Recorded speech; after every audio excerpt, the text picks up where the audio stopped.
Good evening. We want to welcome you tonight to our chair chats, and we are filming these chair chats on Mondays, and then they're being put on our Facebook page, and then I believe on YouTube on Wednesday. And Mike Alford is the one that's taking care of that. So since they're being filmed on Monday, sometimes we talk about yesterday, meaning Sunday. And we did observe the Lord's Supper yesterday.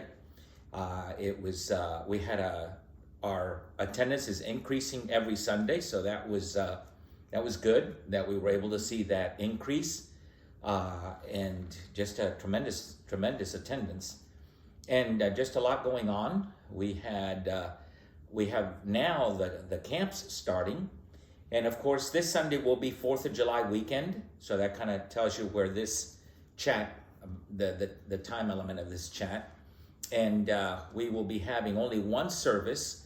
That'll be at 10:30. So just our worship service this Sunday. There'll be no Sunday schools, nothing later, just the 10:30 service, and it will be a service somewhat patriotic. I would say that. Well, let me put it to you this way: Uncle Sam's going to be there, so there must be some patriotic to it. Oh. And so, yes, it's going to be very interesting. And so we've really prepared for it. But it's only one service. We're going to have a lot of people out, and we know that we are.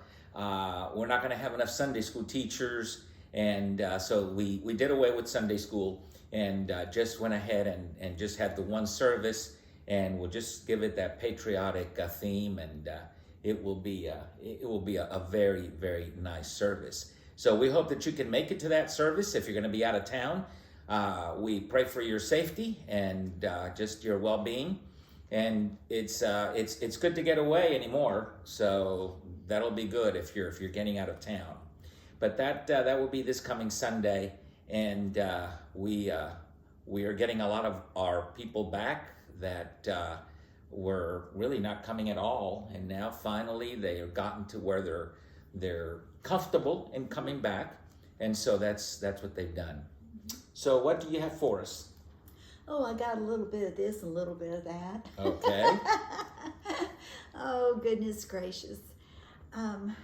As probably many of you know, we have 4 daughters, and traveling with 4 daughters when they were all young children was always lively, and there was always the, she's over on my side, and Mommy, tell her to quit looking at me. She's looking at me.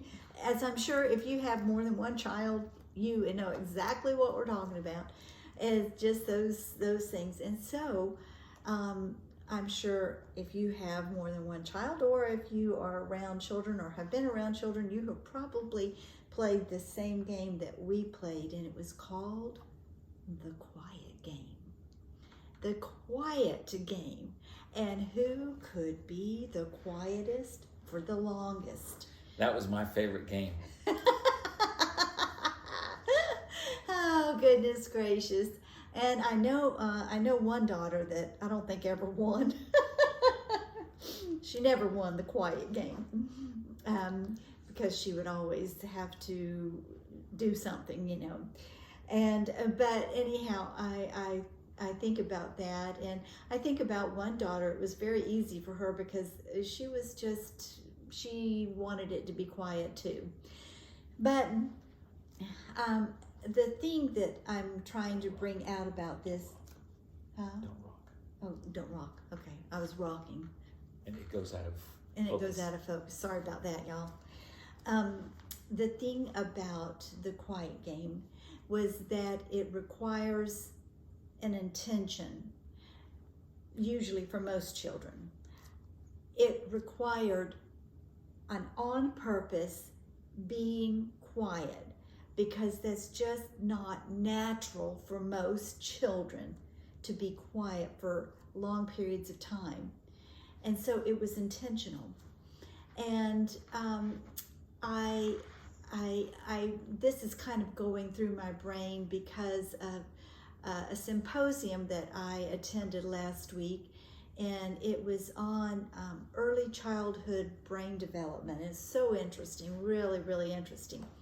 But I was telling Serge, I said, I was real thrilled to find out that some of the things that I do in my line of work, that these are things that are recommended. It's always nice to find out that others think.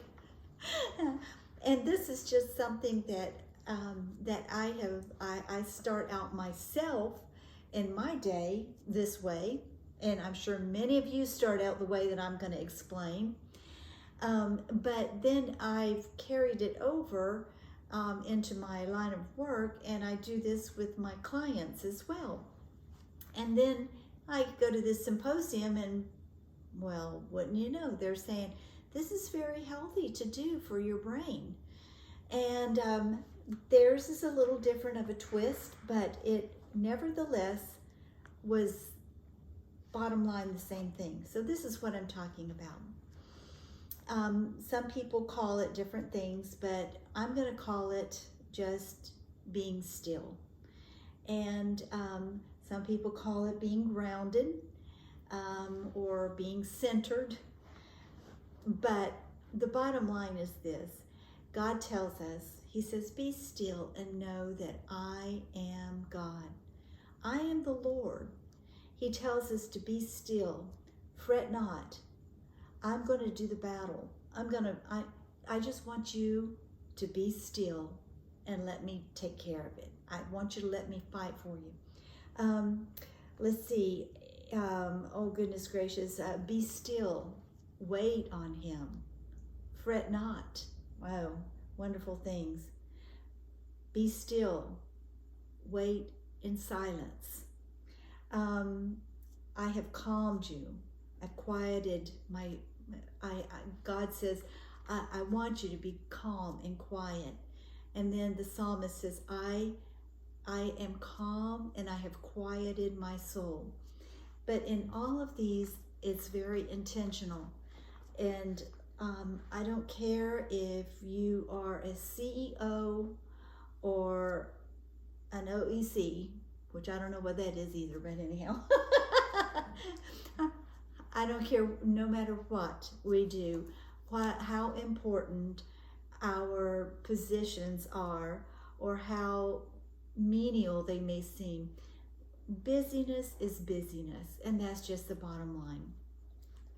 And to be still requires us to make a plan. And it's a plan that has to be, it's a plan. So in other words, we're preparing, we're giving forethought, where we are working things out for the future, to be still. Because if we don't, we won't be still. Mm-hmm. It'll be something.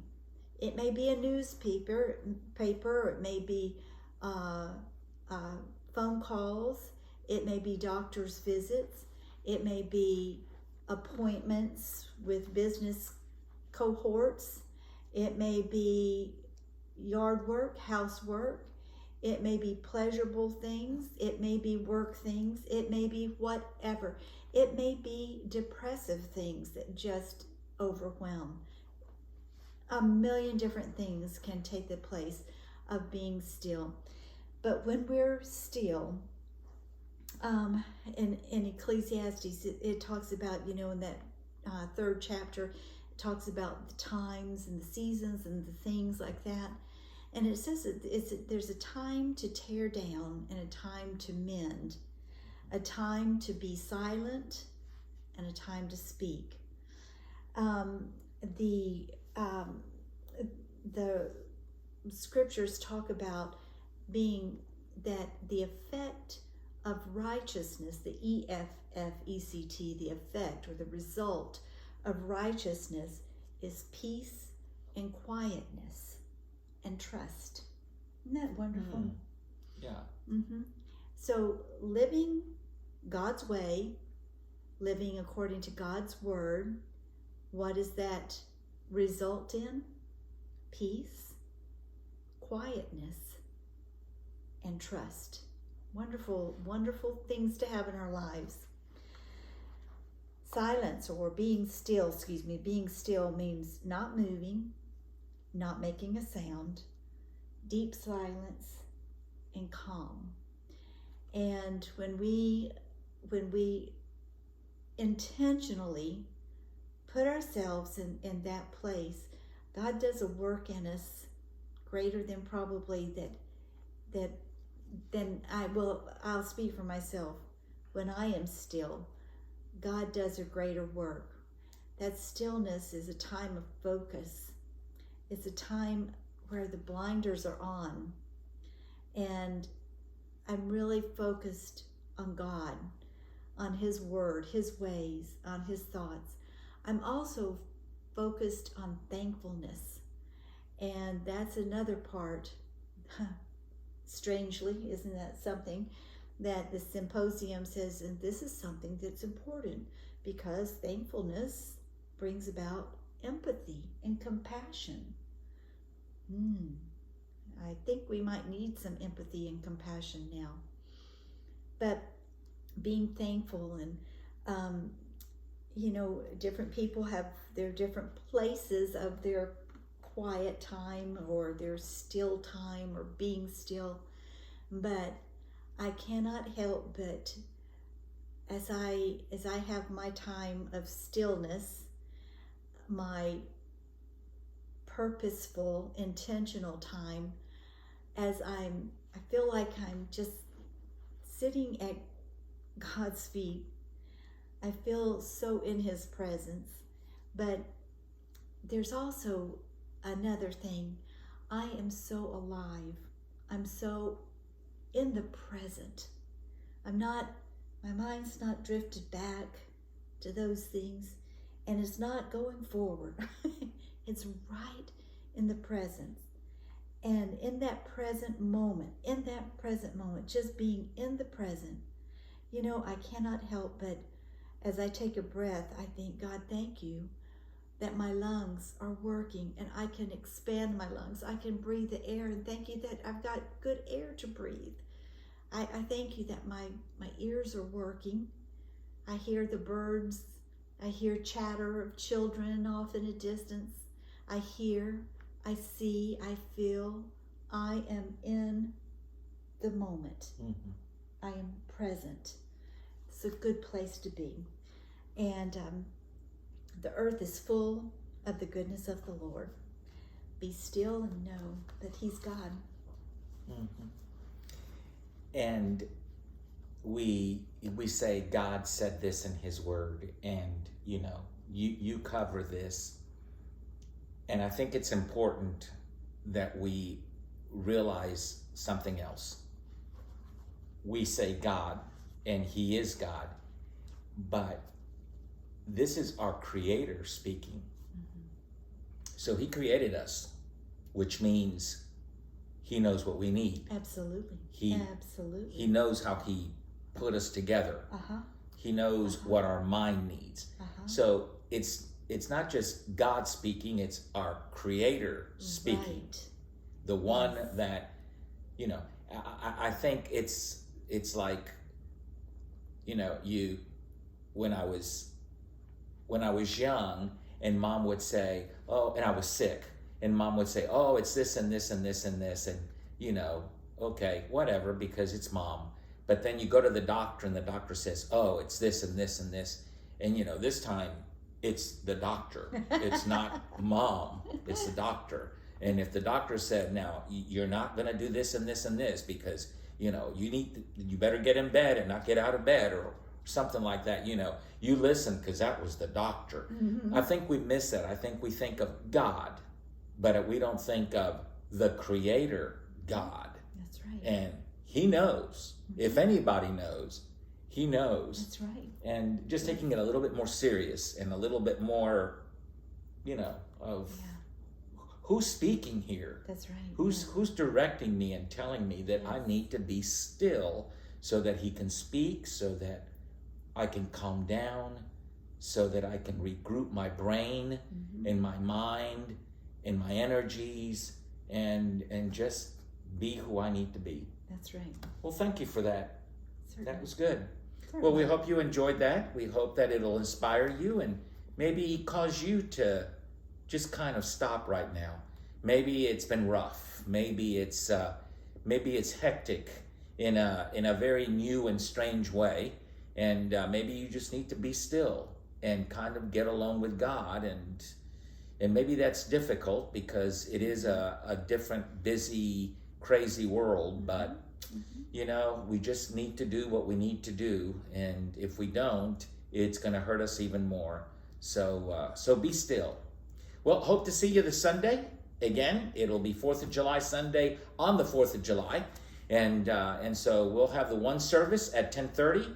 That'll go for an hour. Of course, we're streaming all of these services. And it will just be a very, I think, a very inspirational, very moving maybe service. So we hope to see you there or you see us. All right?